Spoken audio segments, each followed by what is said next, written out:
हे fox. तो आजकल के टाइम पे हर एक को जो है मल्टीपल इनकम स्ट्रीम्स जो है जनरेट करनी है। उसको जनरेट करने के लिए कोई लोग फ्रीलांसिंग करते हैं, कोई लोग व्लॉगिंग करते हैं, कोई लोग यूट्यूब चैनल खोल के फालतू का ज्ञान झाड़ते रहते हैं और कोई कुछ करता है, कोई कुछ करता है। बट इन सब में जो सबसे पॉपुलर चीज है वो है स्टॉक मार्केट में इन्वेस्ट करना। लोगों की नई नई जॉब लगती है, हाथ में पैसा आता है, अब सोचते हैं कि हाँ भाई इस पैसे को कैसे बढ़ाए, क्योंकि इन्फ्लेशन भी तो बीट करना है ना। नाउ ये जो हमारा गवर्नमेंट का टैक्स पेयर नया नया बना है वो स्टॉक मार्केट के ऊपर रिसर्च करनी स्टार्ट कर देता है।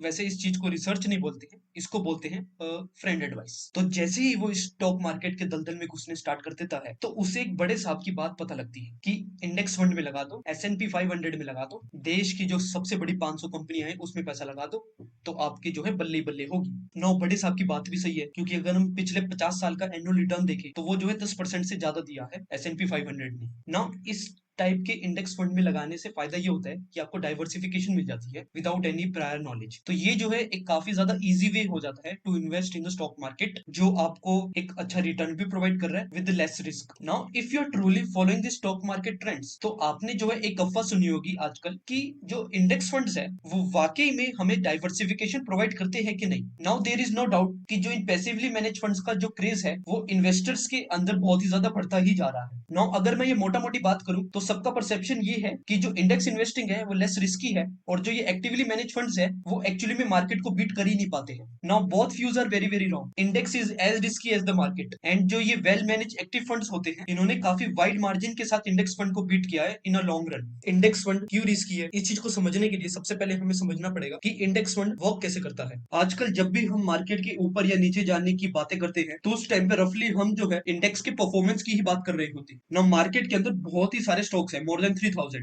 तो पूरी की पूरी मार्केट को एनालाइज करना वो काफी ज्यादा मुश्किल हो जाता है एनालिस्ट के लिए। तो इस वजह से इंडाइसिस का इन्वेंशन हुई थी। तो हम क्या करते हैं, सारे स्टॉक्स में से कुछ ग्रुप ऑफ स्टॉक्स को उठाते हैं, उसको पैक करते हैं और उसको एज अ मेट्रिक इस्तेमाल करते हैं to analyse the performance of the given market. तो मान लो हमको जो है आईटी सेक्टर के बारे में जानना है, तो हम उसका ऐसा इंडाइसिस उठाएंगे जो आईटी सेक्टर के स्टॉक्स को कंटेन करता हो, सो डेट कि हम उस पर्टिकुलर इंडाइसिस को देखते हुए उस पर्टिकुलर मार्केट को इवेल्युएट कर पाएंगे। Indices act as a measure of the market. तो अगर आपको किसी भी मार्केट या किसी भी सेगमेंट के बारे में जानना हो तो उसके कॉरेस्पॉन्डिंग का इंडेक्स उठा लो और उसको एनालाइज करना स्टार्ट कर दो, तो आपको पूरे मार्केट का होल समरी मिल जाएगी। बट आजकल के टाइम पे ये एज अ इन्वेस्टमेंट स्ट्रेटेजी इस्तेमाल हो रहा है, जो काफी ज्यादा गलत है। इसका बेसिकली प्राइमरी पर्पस जो था वो एनालाइज करना था मार्केट्स को। नो, ये जो इंडेक्स फंड है वो एक तरीके का पैसिव म्यूचुअल फंड ही है जो रेप्लिकेट करता है इन इंडाइसिस को। तो वो क्या करते हैं, इंडाइसिस में जितने भी ग्रुप ऑफ स्टॉक्स है उन स्टॉक्स के अंदर पैसा लगा देता है। इसमें फंड मैनेजर जो है वो एक्टिवली कोई सेलेक्ट नहीं करता इंडस्ट्री को या स्टॉक्स को, बट वो क्या करता है, किसी भी एक इंडेक्स को चुनता है और उसके अंदर जितने भी स्टॉक्स गिवन है और उनका जो जो वेटेज है उस हिसाब से वो लोगों के पैसे को इन्वेस्ट कर देता है इसके अंदर। तो इससे हम जो हमारा प्रोपोर्शन है उसको भी मेंटेन करके रखते हैं। तो ये इंडेक्स फंड की जो परफॉर्मेंस है वो इंडेक्स परफॉर्मेंस के हिसाब से फ्लक्चुएट करती रहती है। तो इस स्ट्रेटेजी से हमको जो है स्टॉक पिकिंग के ऊपर इतना माथा मारने की जरूरत नहीं पड़ती है, और इससे जो है हमारी ट्रेडिंग कॉस्ट भी रिड्यूस हो जाती है। नाउ आपको ये बात समझनी पड़ेगी कि different indices can provide totally different returns even if they are pointing to the same market same segment. इसके जो है दो कारण है। पहला कारण तो ये है कि इंडाइसेस के डिफरेंट सैंपल साइज हो सकते हैं या डिफरेंट क्राइटेरिया हो सकता है, like for example Nifty 50 and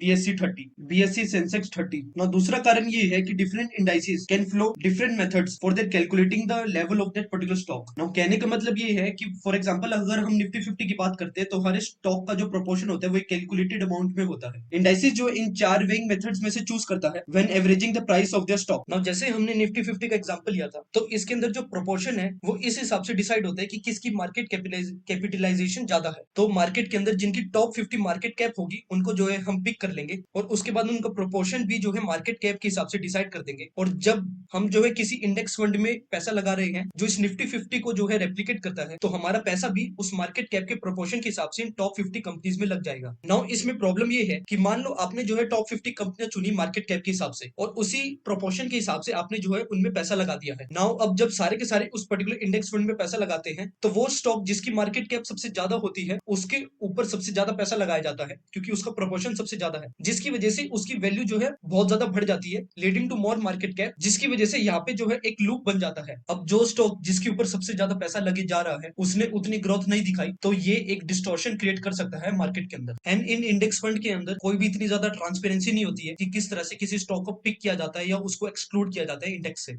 जिसकी वजह से काफी सारे स्टॉक्स जो अनडिजर्विंग होते हैं वो भी इस पर्टिकुलर इंडेक्सेस इंडेक्सेस में इंक्लूड हो जाते हैं और उसके बाद जो पैसिव फंड मैनेजर्स होते हैं उनके पास कोई ऑप्शन नहीं रहता but to invest in this particular stocks. आजकल के टाइम पे हर महीने लोगों का 15,000 करोड़ रुपए जा रहा है इन इंडेक्स फंड्स के अंदर। So the damn thing won't go down even if foreign investor sells heavily. All the EPFO money is going into the index funds. Today the size of the EPFO assets in index funds is रफली around 3.2 lakh crore. और अगर हम 5-6 साल पहले की बात करें तो जो टोटल इक्विटी एसेट्स थी म्यूचुअल फंड के अंदर वो ही 2.5 लाख करोड़ थी। नाउ आजकल के टाइम पे जो मार्केट के अंदर 3,000 स्टॉक्स अवेलेबल है बट जो इंस्टीट्यूशनल इन्वेस्टर्स है वो सिर्फ 800 ही ऑन करते हैं। इतने सारे बेटर रूल्स एंड डिस्क्लोजर्स के बाद भी इंडिया जो है एक शैलो मार्केट ही रहेगी, जिसकी वजह से एक्टिवली मैनेज फंड्स जो है वो बेटर परफॉर्म करेंगे as compared to passively manage mutual funds. Now defeating और matching the index is not our investment core. Indices जो है इस कारण की वजह से जो है क्रिएट नहीं किया गया था कि लोग जो है उसमें पैसा लगा सके। वो एक तरीके का इंडिकेटर है, एक सेंसिटिव इंडिकेटर है जो हमें डे टू डे फ्लक्चुएशंस जो इक्विटी मार्केट में हो रही है उसके बारे में बताता है। इसेंशियली जो ये इंडाइसेस है वो हमें जो है कंटिन्यूस चेंजेस जो हमारे मार्केट के अंदर हो रही है उसके इनसाइट्स के बारे में बताता है। So they are not fit to do the secondary duty of being your investment portfolio. अगर आप नोटिस करोगे तो जो बेस्ट एक्टिव फंड मैनेजर्स है वो कभी भी बाय नहीं करते उन स्टॉक्स को जो इन इंडेक्सेस में पाए जाते हैं, और अगर है भी तो वो उस वेटेज में नहीं होगी जो उस इंडेक्स में शो किया गया है। टुडे रफली around 60 companies make up to 70% of the market cap, around 200 companies account for the next 20%, and around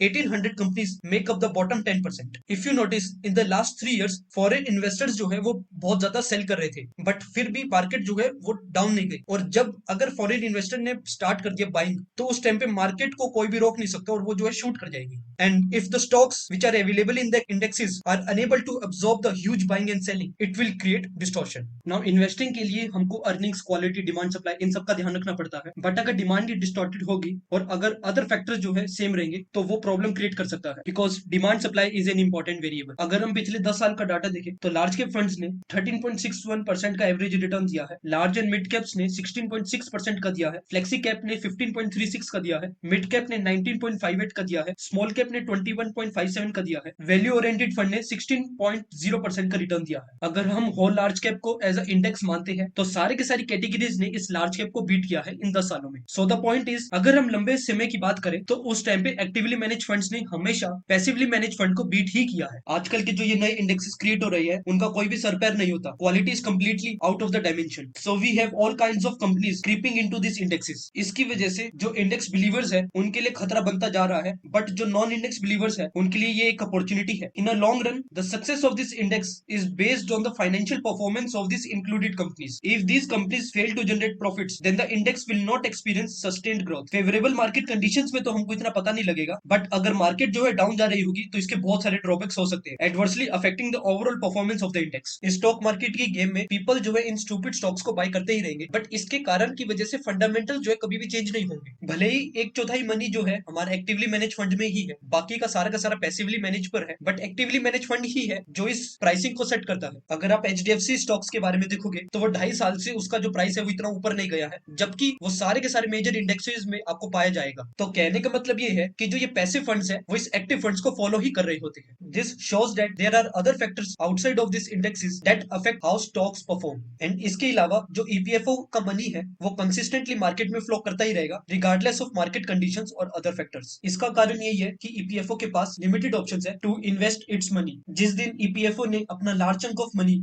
index fund से निकालना स्टार्ट कर दिया, और भगवान ना करे ऐसा हो और उसी टाइम पे फॉरेन इन्वेस्टर भी पैसा निकालना स्टार्ट कर देते हैं, तो हमें 2008 वाला क्राइसिस दोबारा से देखने को मिल सकता है, जिस टाइम पे 60% मार्केट 7 महीने में गिर गया था। मैं आपको इन बातों से डरा नहीं रहा हूं, मैं आपको जो है एक वार्निंग दे रहा हूं, सो डेट कि आप इस बात को दिमाग में ठान लो कि जो इंडेक्स इन्वेस्टमेंट जो है वो एज रिस्की है एज द इक्विटी मार्केट। आप इसको ऐसा मत समझ के इसमें पैसा लगा देना कि आपको कभी इसमें लॉस होएगा ही नहीं, और ये तो बहुत ही ज्यादा रिस्क फ्री है, क्योंकि यहाँ पे बहुत सारे दूसरे फैक्टर्स भी है जो इस इंडेक्स फंड में इंक्लूड नहीं हो रखे हैं, जो इस मार्केट को अफेक्ट कर रहे हैं कंसिस्टेंटली। तो ये कहना गलत होगा कि अगर आपने इंडेक्स फंड्स के अंदर पैसा लगाया तो आप जो है मार्केट के हिसाब से ही चल रहे हो। तो अंत में मैं आपको यही कहना चाहूंगा कि जब भी आप किसी भी पैसिव म्यूचुअल फंड में या पैसिव मैनेज फंड के अंदर पैसा लगा रहे हो तो आप उसकी हिस्ट्री थोड़ी जान लीजिए, वो किस तरह से पैसों को एलोकेट करता है, उसके अंदर कौन कौन से स्टॉक्स इंक्लूडेड है, उनका क्या क्या बिजनेस है, उनका क्या क्या रिवेन्यू है, उनके थोड़े मैट्रिक्स को जानने के बाद ही आप जो है उस पर्टिकुलर इंडेक्स फंड में पैसा लगाए। तो अगर मैं इन सारे पॉइंट्स को थोड़ा समराइज करूं तो ये इंडेक्स फंड्स किसी भी स्टॉक को भगवान बना सकते हैं, और खुद ना खास्ता उसकी इतनी काबिलियत नहीं हुई और उस टाइम पे मार्केट ने करेक्ट किया अपने आप को तो आपके जो है लोड़े लग जाएंगे। दूसरा कि जिस दिन ईपीएफओ ने अपनी इन्वेस्टमेंट स्ट्रेटेजी चेंज करके इंडेक्स फंड में पैसा लगाना बंद कर दिया और उसी टाइम पे एफआईआईज ने